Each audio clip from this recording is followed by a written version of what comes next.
Ya, kita mulai yang pertama dari Al-Quran surah kedua Al-Baqarah di ayat 196 sampai ayat 203. Quran surah kedua Al-Baqarah ayat 196 sampai ayat 203. Itu bagi yang berhaji. Yang tidak berhaji, ada ayat yang mirip, yang serupa esensinya, intinya. Itu di Quran surah ke-22, surahnya surah haji, Al-Hajj. Tapi amalannya ternyata bukan amalan haji. Tapi inti amalan ini, itu substansinya serupa dengan orang haji. Ya, Quran surah ke-22 di ayat ke-37. Saya ulangi ya. Yang pertama, Quran surah kedua Al-Baqarah di ayat 196 sampai dengan ayat 203. Ini sampai selesai haji. Yang kedua, Quran surah ke-22 di ayat 37. Jelas? Baik, pelan-pelan.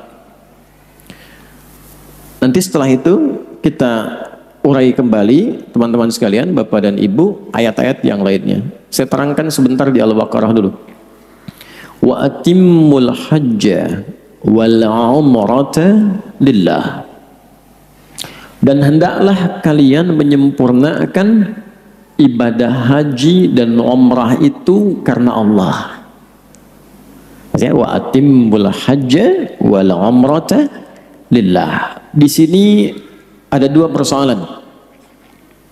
Persoalan pertama, menyempurnakan di sini menggunakan kata atamma yutimmu, seakar dengan kata tamam.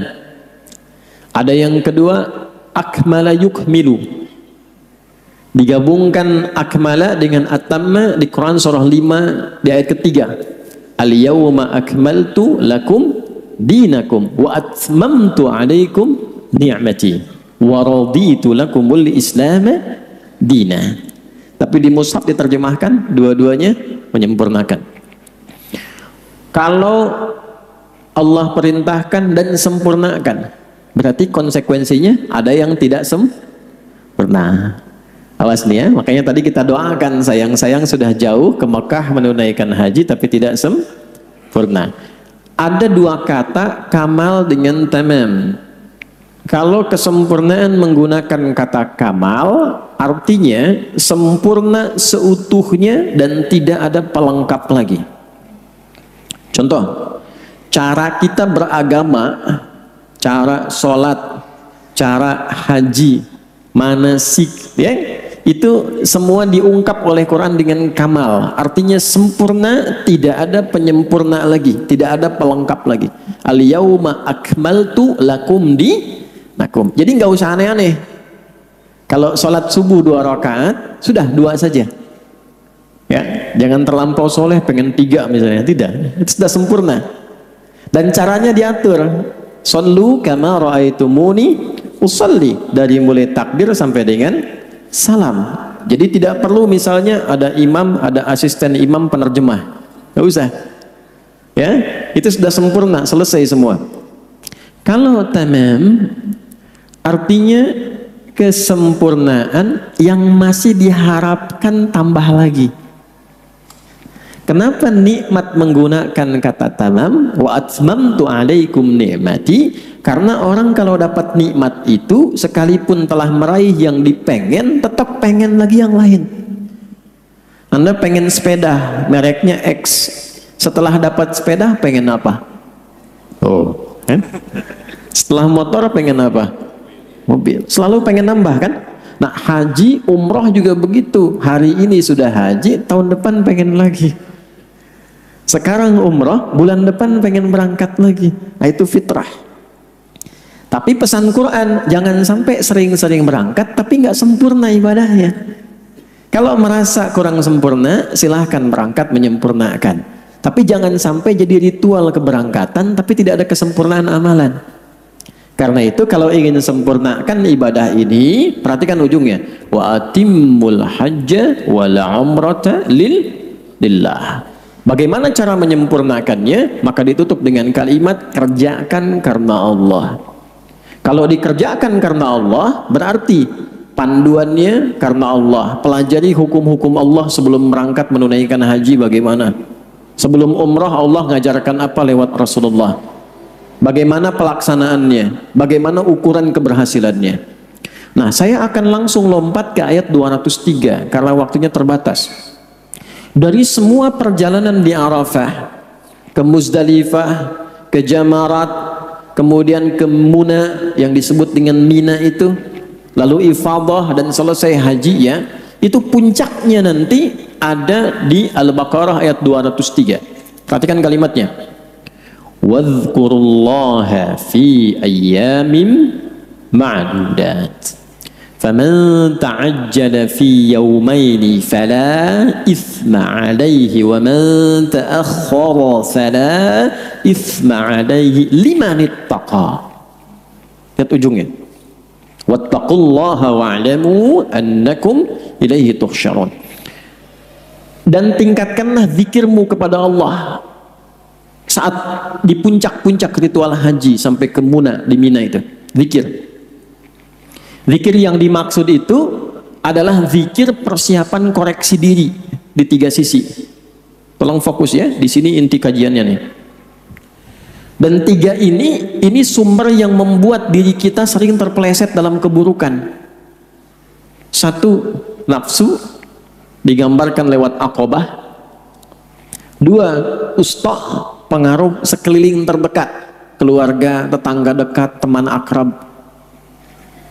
3, ula, faktor terjauh, orang yang sebelumnya nggak kita kenal, tiba-tiba kita kenal kemudian memberi pengaruh buruk.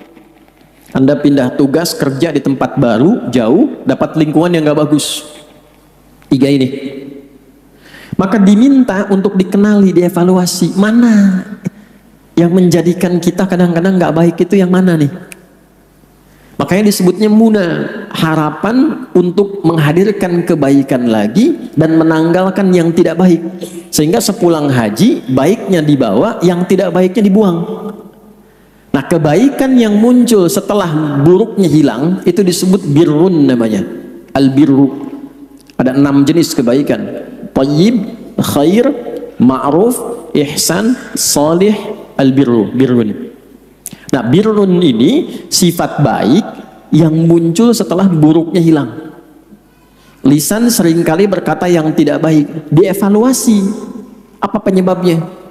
Salah gaul, salah lihat informasi, salah dengar kata.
Konsisten meningkatkan iman yang benar. Oke. Waktu puasa kemarin Ramadan, apa tujuan puasa? Ya ayyuhalladzina amanu kutiba alaikumus siyam kama kutiba alal ladzina min qablikum la'allakum. tattaqun. Sekarang haji ayat 197-nya. Al-hajju ashhurum ma'lumat, faman farada fihinna al-hajja fala rafatha wala fusuqa wala jidala fil hajj. Wa ma taf'alu min khairin ya'lamuhu Allah wa tazawwadu fa inna khaira zadit taqwa. Nanti setelah mau haji bawa bekal takwa, latihan dulu jadi orang baik, pulang-pulang dapat takwa, yang jeleknya ditinggal, yang takwanya muncul. 5 nit takwa. Nah, yang menarik sekarang, yang tidak berhaji pun itu ada ayat ditempatkan di surat Al-Hajj, dan raihannya, ujungnya itu sama-sama takwa. Ayat 37 itu, la yanalallaha luhumuha wala dima'uha walakin yanaluhu taqwa minkum. Takwa lagi. Yang sampai kepada Allah itu bukan dagingnya hewan, bukan darahnya, tapi puncak ketakwaan Anda dalam menjalani perjalanan 1 hari pertama sampai hari ke-10 Dzulhijjah itu. Dan itu waktunya sama. Di sana hari ke-10 lontar jumrah, di sini hari ke-10 sembelih hewan. Ayatnya sama-sama takwa, hadisnya sama. Setelah lontar jumrah menghadap kiblat, membaca inni wajjahtu wajhiya lilladzi fataras samawati wal arda hanifan musliman wa ma ana minal musyrikin. Inna salati wa nusuki wa mahyaya wa mamati lillahi rabbil alamin la syarika lahu wa bidzalika umirtu wa ana minal muslimin, atau wa ana awwalul muslimin. Yang lontar jumrah selesai itu Aqabah tanggal 10, dia menghadap kiblat baca doa itu. Yang nyembelih di sini sama hewannya, hadis riwayat Jabir bin Abdullah dari An-Nasai, menghadapkan ke kiblat lalu dibacakan bismillahi Allahu akbar. Begitu selesai disembelih dibaca doa yang sama, inni wajjahtu. Coba lihat. Tanggal 9 di sana wukuf. Ya kan? Wukufnya di mana? Di Arafah kan? Baiknya awas jangan salah tuh. Wukufnya di Arafah. Yang tidak haji di sini tanggal 9 puasa kan? Tapi puasanya bukan puasa biasa, nama Arafahnya pun disebut. Coba lihat tuh di hadis Muslim ya, nomor hadis 1162 itu. Tadi kan kalimatnya siyamu yaumi arafata anni ahtasibu 'ala Allah an yukaffira sanatil lati qablahu wa sanatil lati ba'dahu.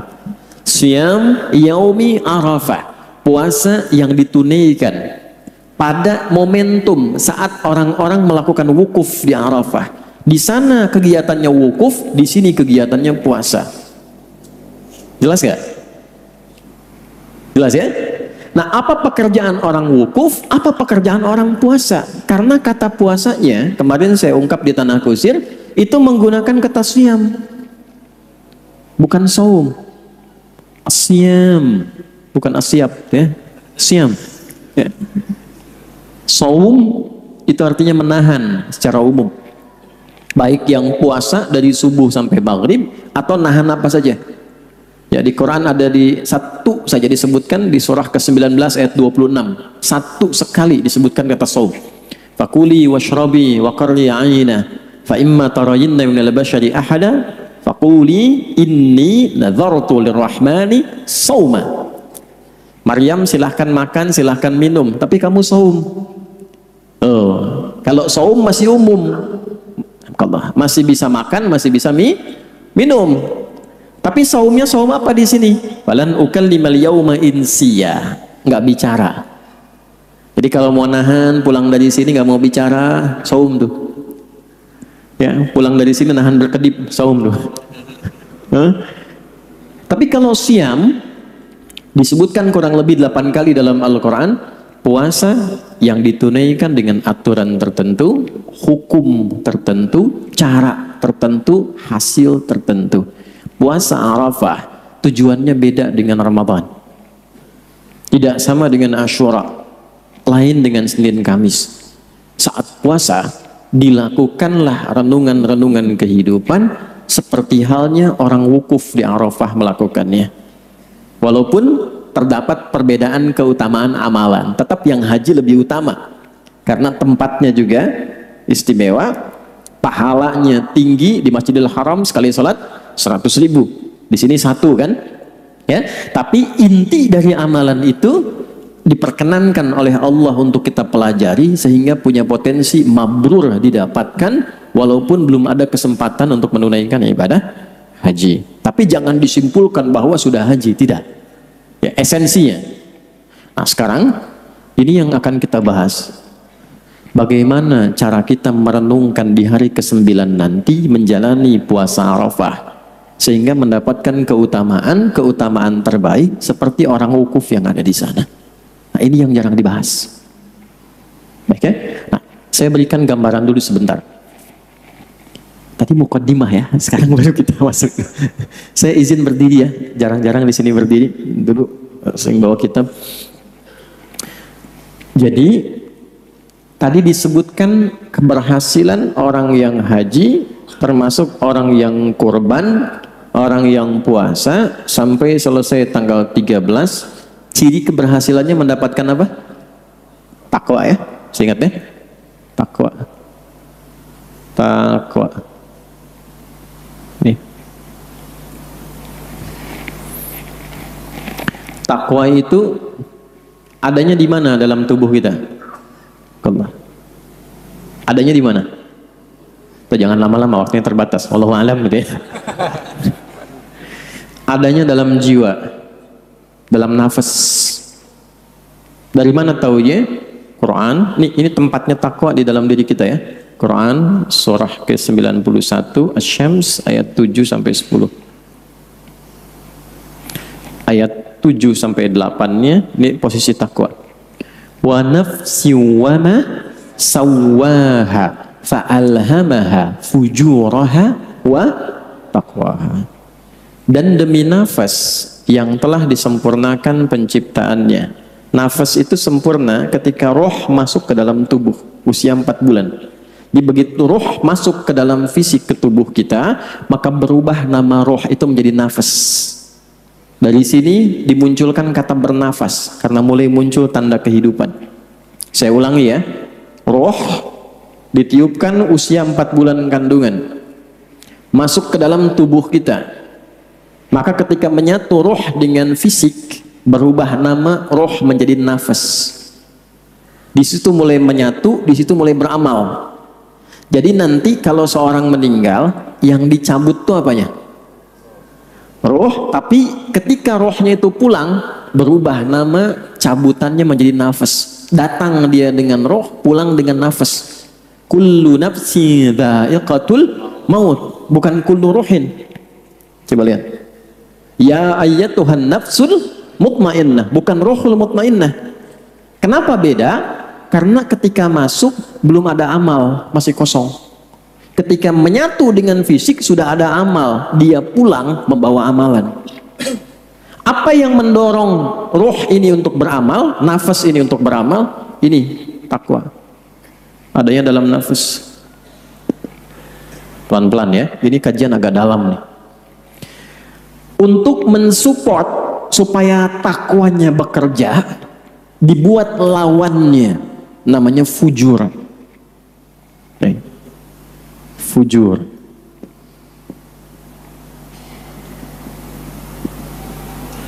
Ini butuh fokus ya, kajiannya agak dalam ini. Ada fajar, ada infajar, ada fujur, beda. Fajar, pancaran kebaikan yang membelah sesuatu gelap menjadi terang atau memunculkan yang baik dari yang tidak baik. Kenapa cahaya pertama yang membelah kegelapan menjadi terang itu disebut fajar? Karena dengan munculnya cahaya fajar itu yang gelap menjadi sirna, yang terang mulai muncul. Karena itu sholat pertama disebut dengan sholat fajar karena diawali dengan cahaya fajar yang membelah kegelapan malam. Quran surah 17 di ayat 78. Aqimis sholata liduluki syamsi ila ghasaqil laili wa qur'anal fajr. Inna qur'anal fajri kana masyhuda. Infajar. Kalau Anda mendapatkan pancaran berupa materi benda. Misal gali air nih, ngebor. keluar airnya. Itu infajar namanya. Ya. Contoh Al-Baqarah ayat ke-60. Wa idzistasqa Musa liqaumihi faqulna idrib bi'asakal hajar fanfajarat. Bukan fafajarat, fanfajarat min husnata asyrata aina. Umatnya Musa minta kepada Musa 12 suku supaya punya mata air masing-masing, supaya tidak ribut. Maka diilhamkan pada Musa, diwahyukan, kata Allah, pukulkan tongkat kayumu ke batu itu. Begitu dipukulkan, memancarlah 12 mata air. Itu infajar. Jelas? Kalau pancaran yang muncul dan mengeluarkan hal yang tidak baik terlihatnya, nggak bagus, memancar juga, nggak kelihatan, tapi dorongannya terasa, getarannya terasa, memunculkan hal yang tidak baik, itu fujur namanya. Fujur. Di sini mengarahkan kepada yang baik, di sini lawan dari takwa, terlihatnya seperti tidak baik. Pelan-pelan ya. Contoh, ini semua sifat baik ada di sini. Jujur, rendah hati, sabar, dan seterusnya. Di sini ada lawannya. Ketika di takwa ada jujur, di fujur ada dusta. Jadi Anda nggak bisa mengatakan tidak ada dusta di antara kita. Nah, di fujurnya ada. Potensi dusta itu ada. Rendah hati, di sini ada sombong. Jadi bakat sombong itu ada. Di sini ada sabar, di sini ada amarah. Perhatikan. Nah, sekarang fokus baik-baik. Tujuan fujur diciptakan bukan ingin membuat manusia larut dalam kesalahan, tapi supaya menstimulus, mendorong supaya sifat baik yang ditakwa ini muncul. Sebab kalau nggak ada ini nggak bisa diketahui. Contoh, tahu dari mana sabar itu ada kalau tidak ada amarah? Nanti ibu pulang ke rumah, Bu, ya, habis ini nggak ada angin, nggak ada hujan, nggak ada panas, nggak ada apa-apa. Ibu bilang sama suami, "Pak, sabar ya, Pak." Kira-kira respon suami bagaimana? Mama sehat. Kan? Maka diciptakan dulu ini supaya ini keluar. Sebab kalau tidak ada ini nggak mungkin muncul. Nah, caranya qad aflaha man zakkaha. Hidup orang itu akan menjadi ideal, cenderung bahagia, di rumah tangga bahagia, kan? Di rumah orang juga bahagia, di rumah Allah bahagia, di kantor bahagia, dan sukses. Kapan itu terjadi? Zakah, ketika mampu menyucikannya. Nah, sekarang saya tanya, nyuci itu buang bajunya atau buang kotorannya? Gak mungkin ada nyuci buang bajunya, kan? Buang. Sekarang pertanyaannya, mungkin nggak ada baju bersih dicuci? Tidak, kan? Berarti kotoran itu diciptakan supaya muncul bersihnya. Karena nggak mungkin ada bersih kalau nggak ada kotor. Kebayang ya? Nah, maka yang dimaksud di sini, ya, ini diciptakan bukan ingin membuat manusia jadi jelek, bukan, tapi supaya belajar dari sini, mencari lawannya ke sini. Jadi ketika Anda menemukan amarah, cepat pahami, oh, Allah menginginkan lewat ini sabar saya muncul. Misal, ini ke rumah, suami tiba-tiba marah. Nah, cara mengondisikan supaya cenderung tenang dan nyaman itu cari lawannya. Kalau amarah dititipkan pada suami, oh, berarti yang diinginkan dari saya oleh Allah sabar. Alhamdulillah. Sabar. Nah, kalau dilawan cenderung tidak kondusif. Emang kenapa? Emang kenapa? Gak nyambung ya. Pelan-pelan nih. Jadi singkatnya bagaimana? Cari lawannya. Setiap menemukan yang tidak ideal, cari lawannya. Ada kasus penipuan, ketidakjujuran, ditampilkan itu supaya kita bisa belajar dari situ, kita menjadi pribadi yang jujur.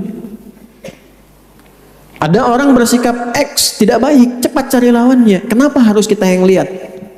Kenapa kita yang dengar? Pulang ke rumah dibalik, istri cemberut. Apa lawan cemberut? Senyum, kan? Jadi begitu menemukan istri cemberut, idealnya berdasar ayat ini suami senyum. Sama kayaknya kenal, kan? Nah, terus kasih iPhone 16 tuh, selesai tuh. Nah, tapi kan dalam prakteknya tidak semudah mengatakannya, ya kan? Makanya Ustadz juga sama aja. Sama aja, makanya jarang Ustadz bahas ini ada istrinya tuh jarang. Nah, pertanyaannya kenapa? Kenapa? Karena ada satu makhluk yang sudah meminta kepada Allah supaya minta bagian dari dua yang ada di jiwa ini, dia goda, dia eksploitasi. Keterangan itu ditemukan di Quran surah keempat An-Nisa di ayat 118.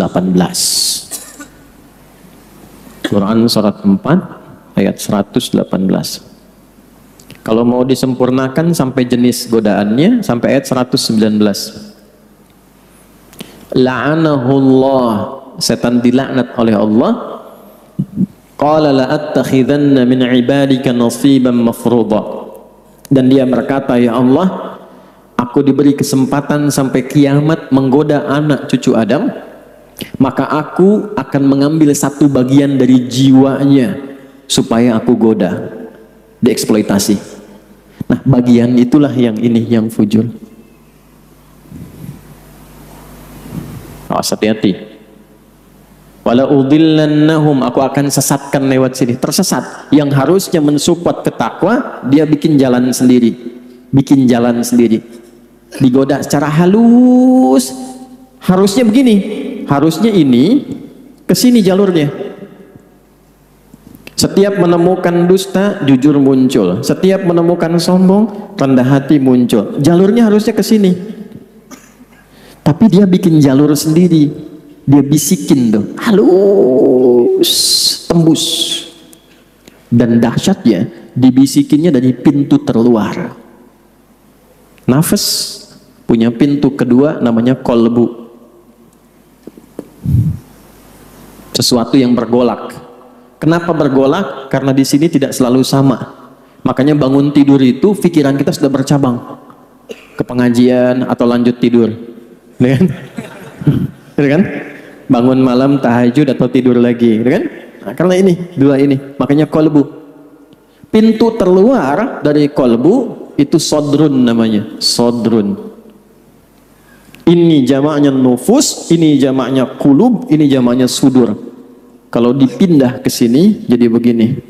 Nafas, inti jiwa, takwa, plus fujur. Nafas ada di kolbu, kolbu ada di sodrun. Jadi maaf ya, ini agak dalam ya.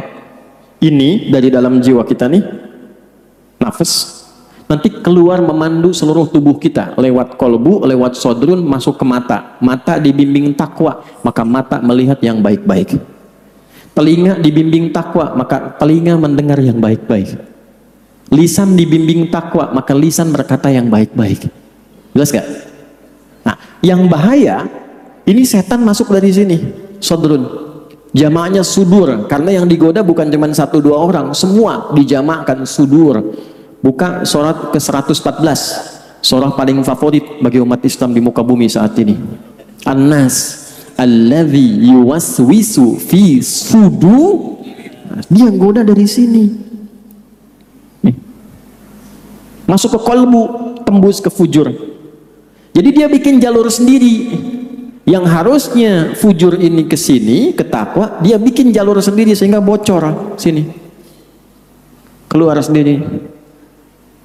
Dari nafas, karena ini supportnya tidak ke takwa tapi keluar sendiri, akhirnya yang muncul sifat-sifat buruk. Itulah yang memandu tubuh berbuat yang tidak baik. Keluarlah perbuatan buruk akibat ini fujurnya bocor dari nafas. Perbuatan buruk yang dihasilkan dari fujur namanya apa namanya? Karena keluar dari nafas ketemu asu, disatukan nafas dengan nafsu. Ini bukan ilmu otak-atik ya. Dari mana taunya? Quran surah 12 Yusuf ayat berapa? 53. Wa ma ubarni'u nafsi innan nafsa la'ammaratum bisu illa ma rahima rabbi. Jadi kalau selama ini ada lisan yang harusnya berkata yang baik dengan sifat takwanya, keluar yang kotor, mencela, ngaji tapi mencela, ya, keluar kata-kata yang tidak baik. Berarti ada yang bocor di sini, ya. Awas nih, hati-hati. Ini obatnya spiritual, roh. Tubuh kita kan 3, roh, akal, sama fisik. Kalau punya penyakit fisik, datangnya ke dokter. Punya penyakit akal, datang ke sekolah, keilmuan. Punya penyakit roh, datang ke ulama, obatnya syifa. Cari di Quran. Ini bocor nih. Mata suka lihat yang nggak bagus, bocor, ada yang salah di sini. Nah, itulah yang coba di hari ke-9 ini, dan kan sekarang tanggal 5 kan? Coba dicatat selama 9 hari ini. Sampai nanti puncaknya hari ke-9, kenali Arafah itu, kenali hal-hal yang kira-kira banyak yang bocor di tubuh kita yang mana. Apa penyebabnya? Lisan berkata tidak baik, telinga mendengar tidak baik, kaki melangkah pada yang tidak baik. Kenalilah itu. Yang di Mekah itu wukuf merenungi ini, dia catat, istighfari dan sebagainya. Di sini puasa. Nah, inilah yang selama 9 hari itu diajarkan bagi kita mengevaluasi diri. Sebab kalau ini yang muncul, yang tadi, keluarnya pasti salah. Kalau takwa yang mendorong, keluarnya pasti soleh. Kalau ada orang dominan pada kesalahannya, berarti belum muncul takwanya. Itulah sebabnya dia renungi dari tanggal 1. Kenapa Allah menjadikan amalan di hari 1 sampai 10 ini amalan yang sangat dicintai? Karena nilainya besar. Kalau hambanya benar mengamalkan petunjuk itu, akan berubah dia jadi orang baik. Jadi ukuran keberhasilan seseorang di bulan Dzulhijjah itu, kenapa awalnya istimewa? Istimewa, bukan cuma pagi siangnya Bu, Pak, malamnya pun istimewa. Kalau Ramadan kan 10 hari terakhir, Anda umumnya cari ganjilnya kan? Ya kan? Salat malam di sini ganjilnya aja Ustadz ya, yang rame ya. Hah? Tapi kalau awal Dzulhijjah 1 sampai 10, ganjil genap semua sama. Sama semua. Coba lihat surah 89. Wal fajr walayalin ashr wasyaf'i wal watr. Wal fajr, aku bersumpah demi keutamaan fajar. Ada yang mengartikan di hari ke-10 Dzulhijjah. Karena di saat itulah orang menemukan kembali hakikat kehidupannya. Dia kenal siapa dirinya, ma'rifatul insan. Oh, dia tahu. Harusnya saya menjadi pribadi yang baik. Perannya apa? Sebagai suami, suami yang baik. Sebagai ayah, ayah yang baik. Sebagai istri, istri yang baik. Kenapa saya selama ini jadi tidak baik? Ada yang bocor. Walayalin ashr. Malamnya pun 10 itu semua istimewa. Wasyaf'i wal watr, ganjil dan genapnya istimewa. Nah, amalan apa yang dikerjakan dalam istimewa itu? Salah satu yang paling utama adalah amalan muhasabah, evaluasi diri untuk mencatat, dan puncaknya nanti tanggal 9 direnungilah catatan itu. Nah, hari kelima ini catatannya sudah sampai mana? Dari mata, kan tahu pribadi kebiasaannya mata dipakai apa, kan? Lisan, telinga, sampai ke ujung kaki, catat. Ya, sambil puasa. Nanti puncaknya hari ke-9. Ya, begitu selesai, ya, Makanya kenapa hari ke-9 itu Umar bin Khattab itu sampai takbir di fajar hari ke-9 sampai takbir. Karena saking senangnya menemukan inti kehidupannya. Itu baru fajar, belum tanggal 10, masih tanggal 9 udah takbir. Allahu Akbar, Allahu Akbar, Allahu Akbar. Kenapa? Karena merasakan ada hidayah Allah pada dirinya yang membuat beliau semakin baik kembali. Takbir kan dibagi 3. Takbir perjuangan di medan juang, peperangan.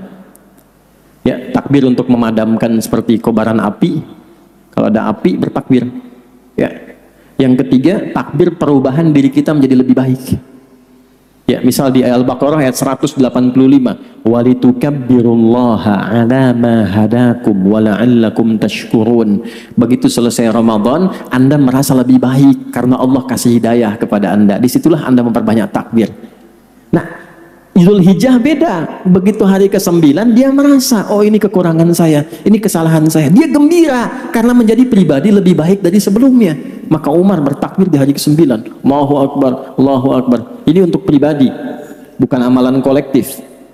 Kalau amalan jamaah masuknya hari ke-10. Ini saya tunjukkan amalan pribadi yang merasakan perubahan pada dirinya. Nah, inilah yang jarang dilakukan. Ketika seseorang takwanya hidup, solehnya meningkat, pertanyaan saya, hubungannya dengan Allah menjadi lebih dekat atau jauh? Dekat. Semakin dekat, karena sadar tentang kehidupannya. Dia mau pulang, harus jadi pribadi yang baik, nanti meninggal jadi orang baik, hidupnya lebih baik, jadi lebih dekat dengan Allah. Dekat itu bahasa Arabnya koruba, al-kurbu. Kalau jadi lebih dekat, superlatif, kurban namanya. Karena itu asal kurban, asalnya bukan menyembelih. Asal kurban itu adalah kedekatan yang bertambah kepada Allah yang diawali dengan penunaian amalan-amalan tertentu. Itu asalnya. Jadi inti orang yang berhasil nanti ya menunaikan awal Dzul Hijjah ini bertambah kedekatannya dengan Allah dan berubah dirinya menjadi pribadi yang lebih baik lagi. Kalau hari ke-10 belum ditemukan, hari ke-11 takbir lagi, zikir lagi, hari ke-12, hari ke-13, makanya disebut hari tasyrik di situ. Ya, hari munculnya cahaya baru dalam kehidupan. Ini makna jauhnya, makna hikmahnya. Jelas sampai sini? Nah, ini inti yang jarang dikaji, jarang dibahas. Kalau fikih lainnya saya kira sudah banyak dikaji. Ya, apakah nanti kurban boleh atas nama orang yang sudah meninggal? Dah, kan? Apakah kurban hanya untuk satu orang atau untuk keluarga? Sudah pernah dibahas. Syarat hewan berapa tahun usianya sudah pernah dibahas. Hikmah itu sudah pernah dibahas. Tapi yang ini jarang. Nah, ini yang kita bedah. Memang kajiannya agak rumit, tapi kita turunkan hadis-hadis dan ayat-ayat yang terkait dengan ini. Kalau sudah ada perubahan, pertahankan sampai meninggal. Saya ulangi, pertahankan sampai meninggal. Itu yang kita nanti bawa.